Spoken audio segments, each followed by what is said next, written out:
2 Samuel, capítulo 6, versículo 9 em diante, nos diz assim a palavra do Senhor. Temeu Davi ao Senhor naquele dia e disse: como virá a minha arca do Senhor?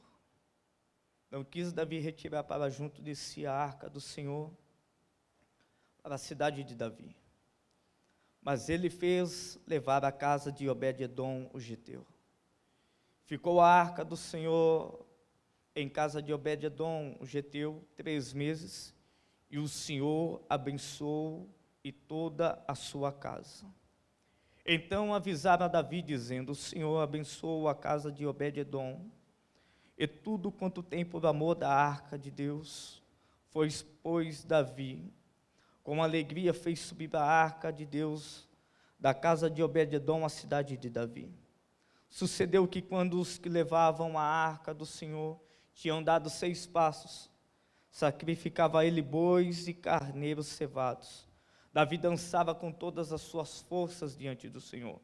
Estava cingido de uma estola sacerdotal de linho. E assim Davi com todo Israel fez subir a arca do Senhor junto com alegria e ao som de trombetas. Ao entrar a arca do Senhor na cidade de Davi, Mical, filha de Saul, estava olhando pela janela. E vendo ao rei Davi que ia saltando e dançando diante do Senhor, o desprezou em seu coração. Entronizaram a arca do Senhor e a puseram no seu lugar, na tenda que lhe armara. E este trouxe holocausto e ofertas pacíficas perante o Senhor. Tendo Davi trazido holocaustos e ofertas pacíficas, abençoou o povo em nome do Senhor dos Exércitos. Amém? Curva a tua cabeça por alguns segundos.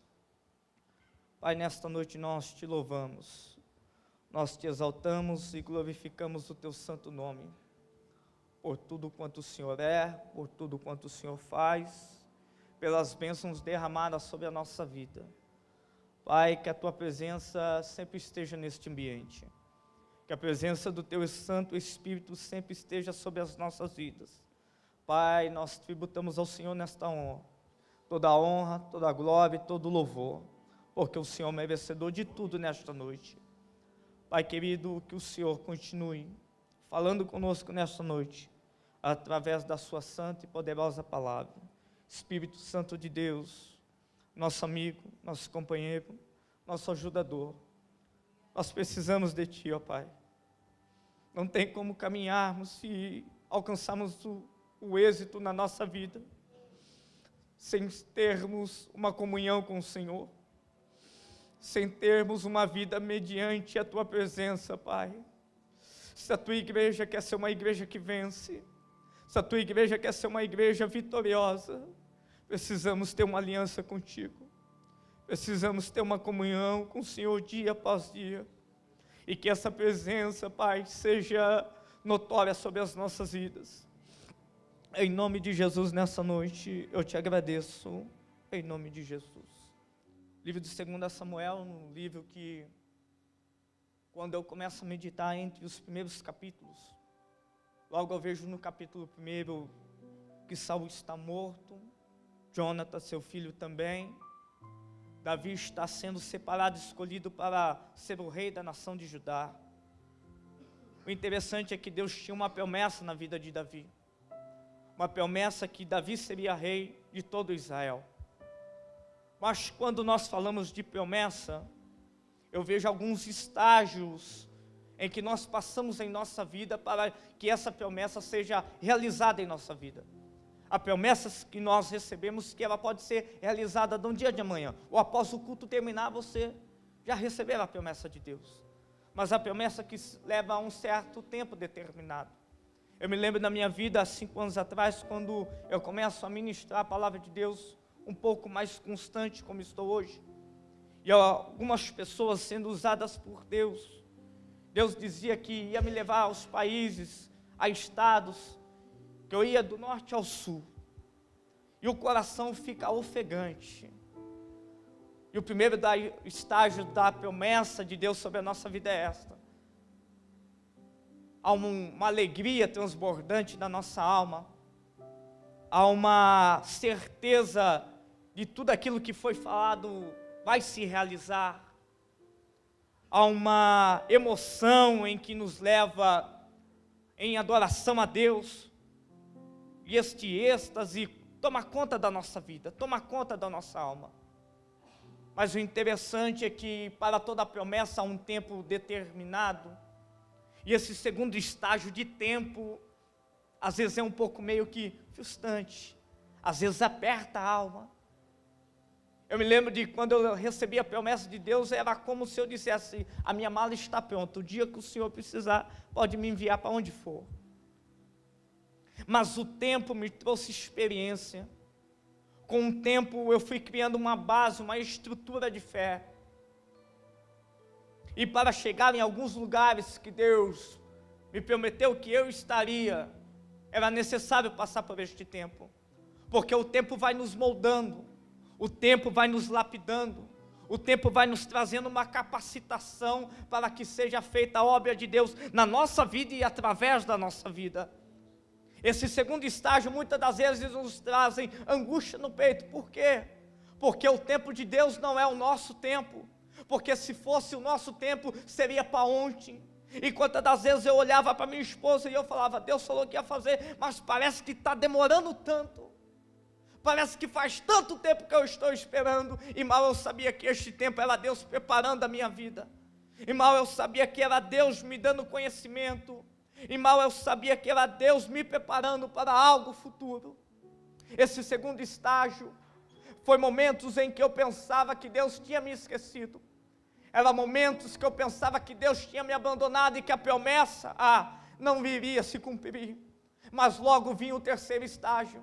E o terceiro estágio qual que é? Uma confiança que nós temos em Deus, que Deus não é homem para que mente, nem que o Filho do Homem venha se arrepender, e toda a palavra de Deus lançada sobre a nossa vida, ela não cai por terra. E esse segundo estágio eu começo a ver Deus dando alguns passos para iniciar-se o caminho, a trajetória desta promessa. E é nisso que eu vejo na vida de Davi. Quando Davi está sendo separado para a nação de Judá, quando Davi está sendo escolhido para governar Judá, talvez Davi está pensando: o tempo em que a unção desceu sobre a minha vida dentro da casa do meu pai, foi um êxtase, foi uma alegria, mas o tempo foi passando, e neste tempo passando teve gigantes. Golias não era o maior gigante que Davi teria que enfrentar. Golias era apenas um tratamento de Deus para provar para Davi que nos momentos difíceis Deus estaria do teu lado, Deus estaria lhe acompanhando, Deus estaria na frente, Deus estava garantindo a tua vitória.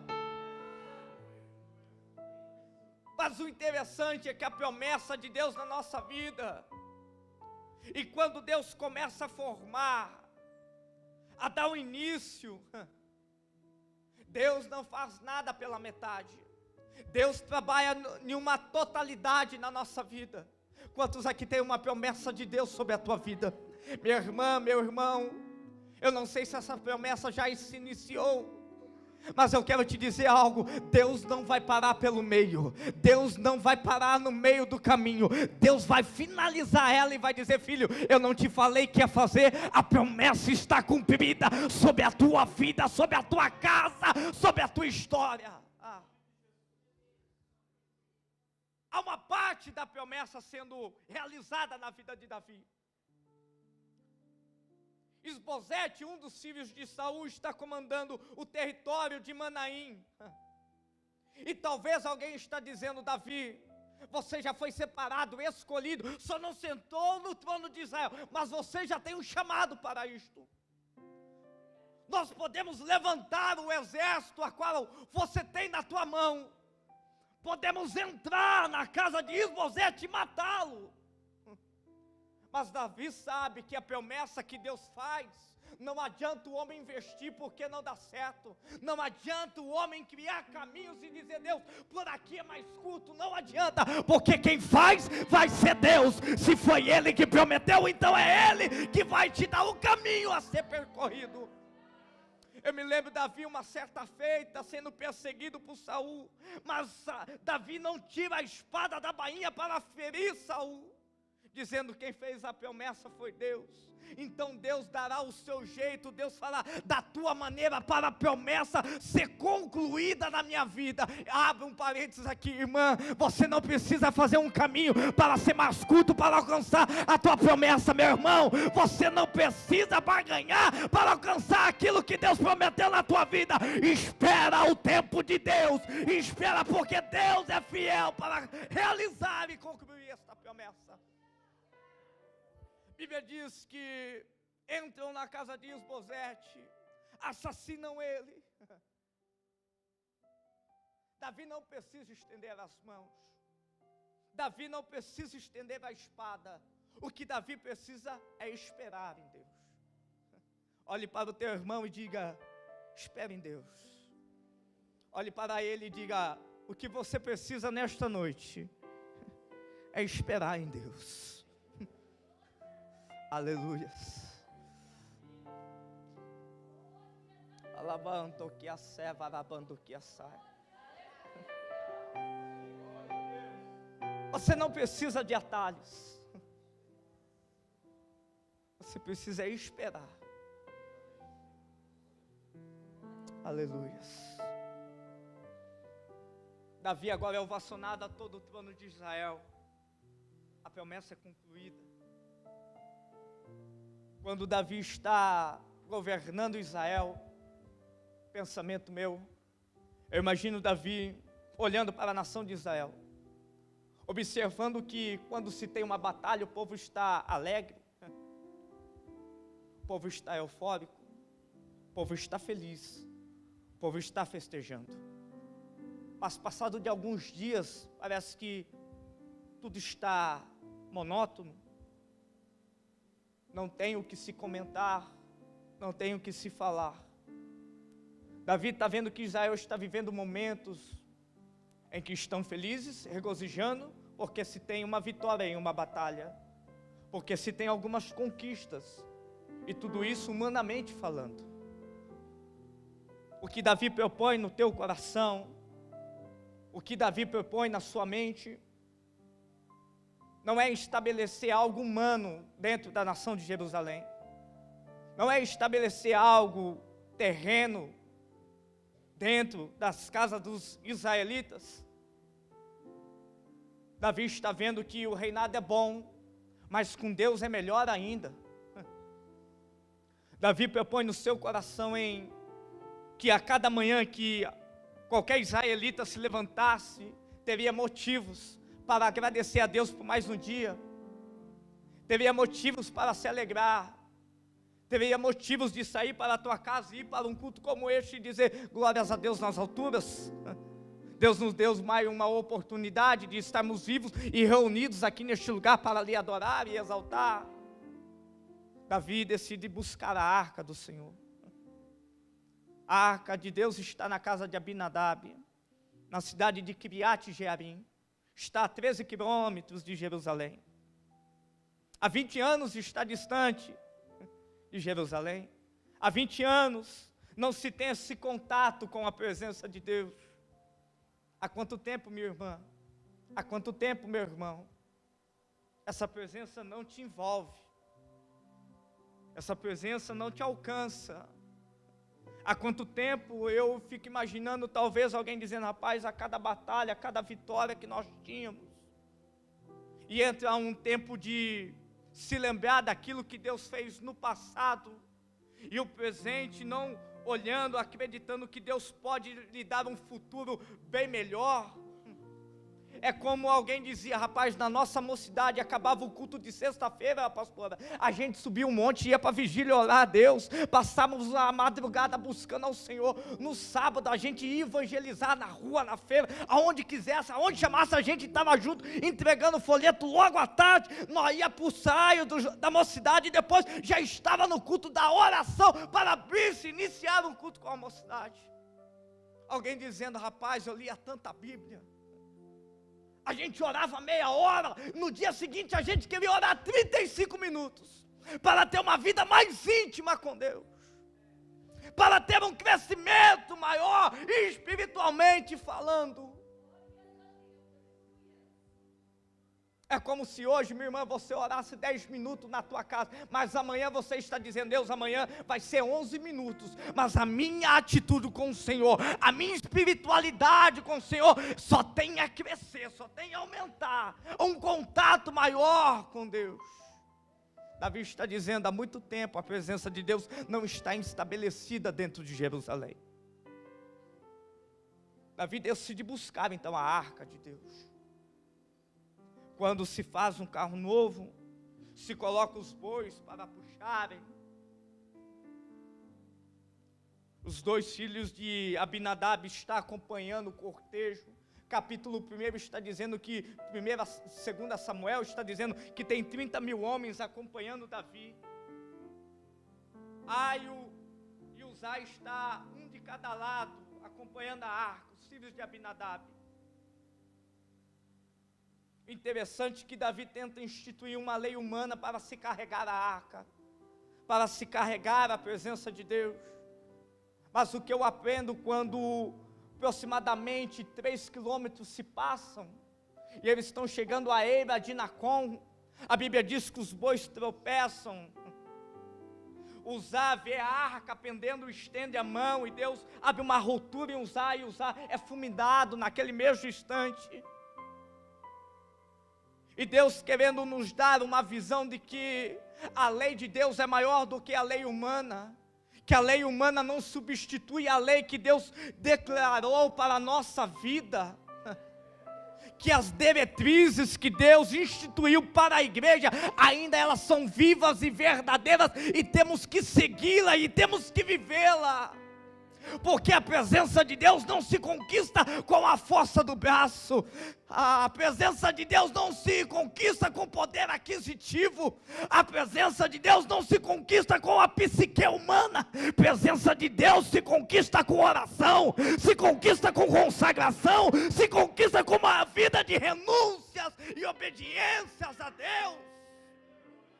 E tem muita gente achando, porque a voz que é eloquente, a sabedoria que se tem, atrai a Deus. Nada disso, meu querido. O que traz Deus para o culto é um coração quebrantado.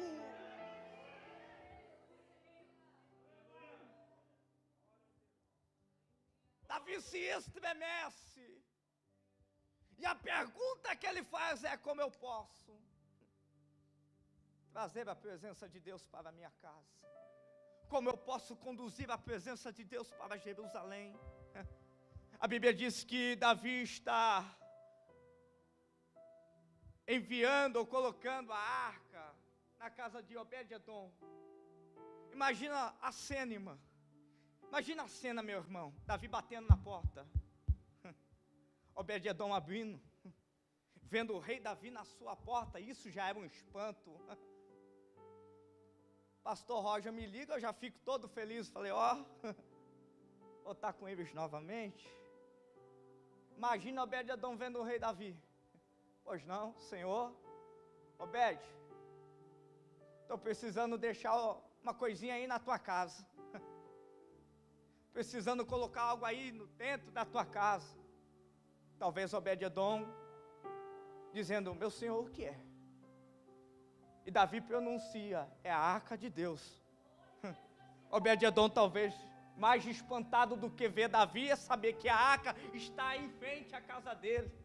E Davi pedindo um lugar dentro da casa dele, para conduzir a presença para dentro da casa de Obed-edom. Tem gente que já entendeu, eu vou dizer de novo. Davi estava dizendo a Obed-edom: eu preciso investir, colocar a presença de Deus dentro da tua casa. Aí eu lhe faço uma segunda pergunta: você tem abrido a porta para quem entrar dentro da tua casa? quem você tem colocado no meio da tua família, quem você tem colocado para se sentar à tua mesa, quem é o grupo da tua amizade, porque, tome cuidado meu querido, porque a serpente já está planejando para derrubar Adão e Eva. Toma cuidado, porque Caim já está doidinho para matar Abel. Toma cuidado, porque os irmãos já abriram uma cisterna e dizendo, lá vem um sonhador, vamos jogar ele lá dentro. Fique esperto, porque tem lobo vestido de ovelha, Judas vestido de discípulo. O que você precisa ter no meio da tua casa, da tua família, é a presença do Espírito Santo de Deus nessa noite.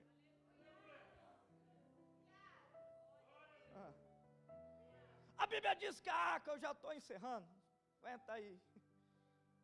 Fica 3 meses lá, meu pastor, e alguém está olhando a vida de Obed-Edom e dizendo, vou lá falar para Davi, porque está 3 meses lá e a vida dele está abençoada.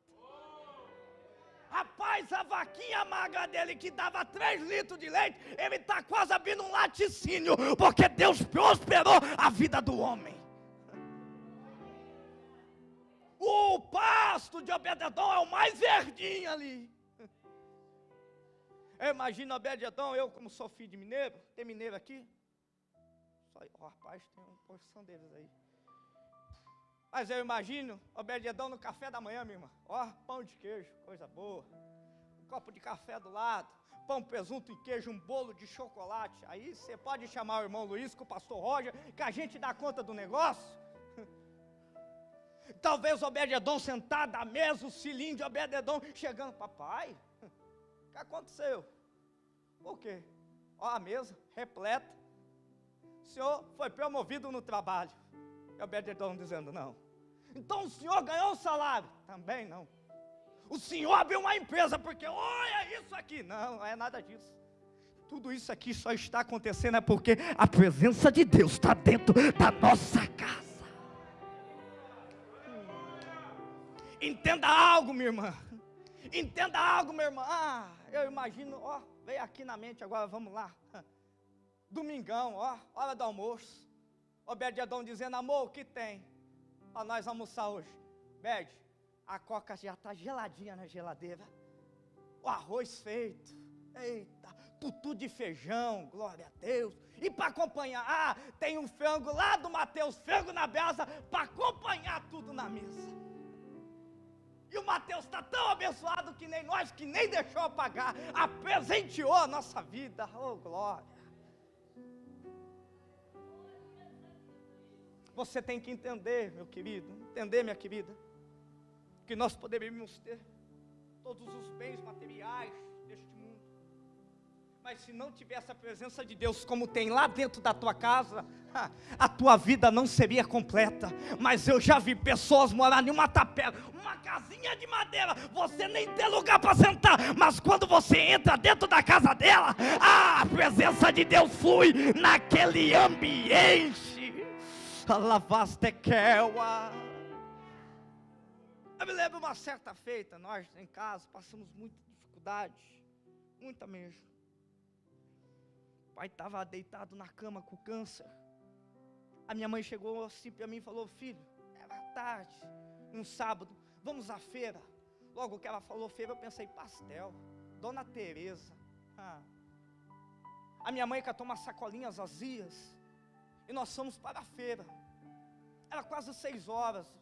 Chegamos lá, já tinha algumas barracas sendo desmontadas. A minha mãe começa próximo a uma banca de verduras a catar alguns legumes que estão no chão. Aqueles legumes que os feirantes não querem vender porque a qualidade não está boa para a venda. E a minha mãe catando, eu olhei aquilo, eu falei, mãe, o que está acontecendo? Por que a senhora está fazendo isso? Ela falou, hoje eu não tenho o que dá para comer para vocês, mas me ajude a catar aqui, meus filhos. E eu todo constrangido, envergonhado, sabe aquele dia que você fala, tomara que ninguém passa, que alguém que me conhece, ninguém passa aqui. E eu catando aquelas verduras. Quando nós voltamos para a nossa casa, minha mãe começou a arrancar a parte podre dos tomates, da cenoura, e jogar dentro de uma panela e fazer um caldo. E daqui a pouco a minha mãe, eu olho, ela está sorrindo, pastor. Ela está cantando, pastor. Eu falei: mãe, acabamos de vir da feira, catar alguns legumes que os feirantes descartou porque não é bom para venda. E a senhora está toda feliz, toda contente. E ela falando: filho, hoje faltou o arroz, faltou o feijão, mas eu estou sentindo Deus aqui do meu lado. Eu estou sentindo a presença dele aqui do meu lado e dizendo que isto vai mudar.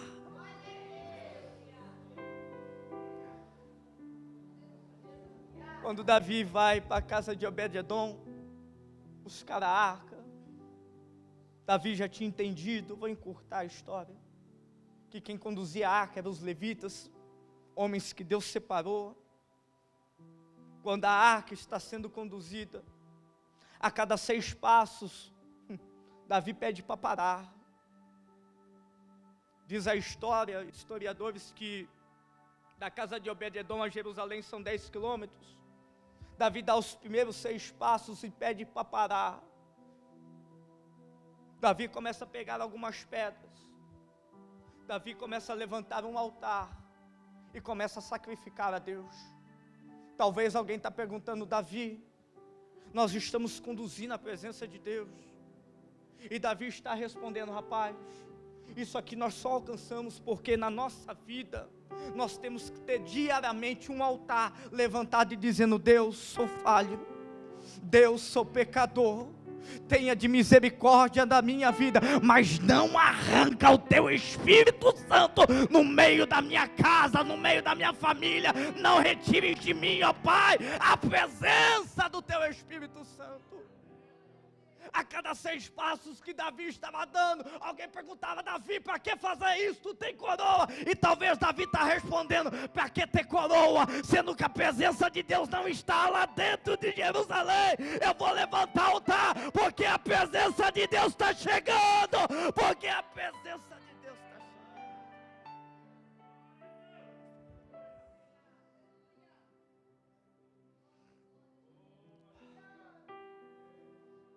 Davi levanta uma tenda, a arca colocada lá dentro. Quem viu o cortejo, quem acompanhou o cortejo, viu Davi levantando o altar e oferecendo sacrifícios. Mas Davi agora está perante todo Israel, e a atitude de Davi ainda é a mesma: holocausto a Deus, sacrifícios a Deus. Davi está ensinando para a nação que mesmo que tivesse o simbolismo da arca ali dentro, representando o trono de Deus dentro e no meio da nação de Jerusalém, se não tivesse uma vida em consagração, se não tivesse uma vida em obediência, se não tivesse uma vida em vigilância, aquilo seria um símbolo. Mas quando na tua vida tem altar e tem renúncia, meu irmão, a glória de Deus é manifestada em nossas vidas. Intitulou essa primeira quarta, após finalizar a campanha de quarta do avivamento e de milagre. Faz uma prova com Deus, começa a levantar o teu altar, começa a apresentar ao Senhor a tua vida, e você vai ver o milagre e o avivamento de Deus entrando lá dentro da tua casa. Davi está levantando o altar. A Bíblia diz que ele, após levantar o altar e oferecer o sacrifício, ele faz uma oração para abençoar o povo. Porque ele não orou primeiro transmitindo a bênção, porque não tem como Deus abençoar aquilo que está em pecado, antes de ter uma renúncia. Davi, quando está levantando o altar e oferecendo o sacrifício, ele está dizendo: estamos reconhecendo, Deus, que nós somos pecadores, que nós somos falhos, que nós somos muitas das vezes infiéis ao Senhor, mas que a tua bênção após disso seja estabelecida na nossa vida. Curva a tua cabeça, fecha os teus olhos. Deus, nessa noite, aqui nós estamos, ó Pai. Oh, meu Deus. A vida do teu filho, a vida da tua filha, ó Pai. Essa noite nós clamamos a Ti, ó Pai. Espírito Santo de Deus, nos perdoe por aquilo que cometemos, por aquilo que falamos. Mas nessa noite, como ministro da Tua Palavra, eu quero ministrar que a bênção do Senhor está sobre a nossa vida, que a bênção do Senhor está sobre a nossa casa e a nossa família.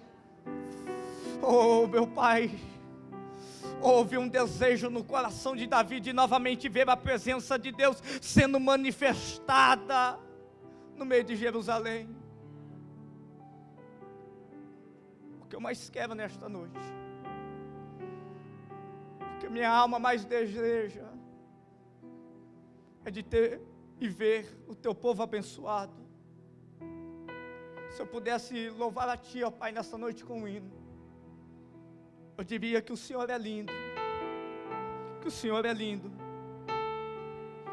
Tu és lindo.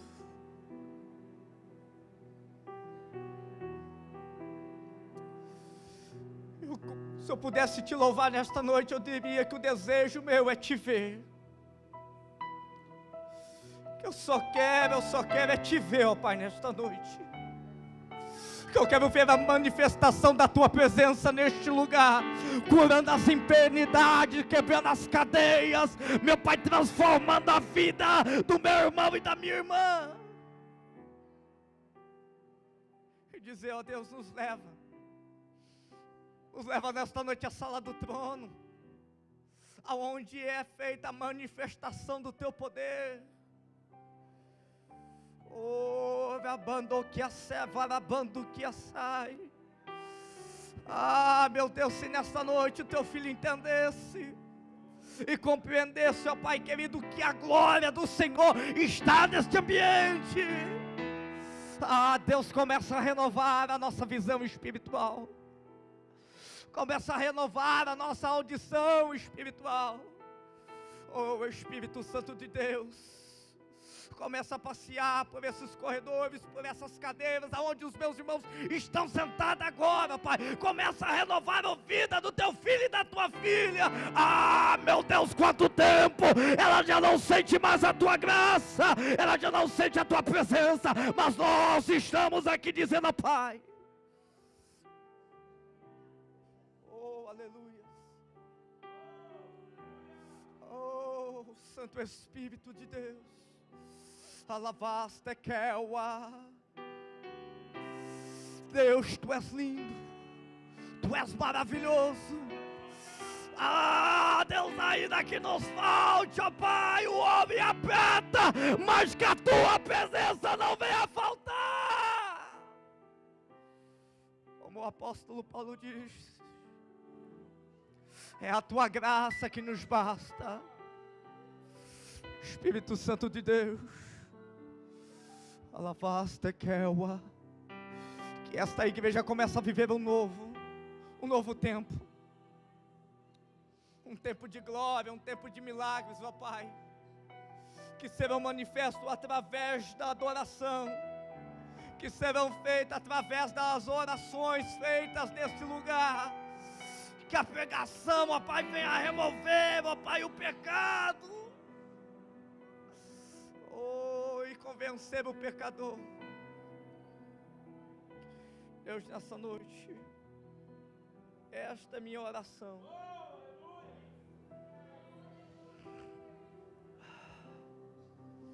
Deus te abençoe nesta noite. Deus abençoe a tua casa nesta noite, com o Espírito Santo de Deus, que a ação do Espírito Santo de Deus não seja somente entre essas quatro paredes, mas que lá dentro da tua casa, neste momento, neste exato momento, Deus começa a mudar, Deus começa a transformar, que Deus começa a libertar, que Deus venha curar, que Deus venha abrir as portas, que Deus venha prosperar. Oh!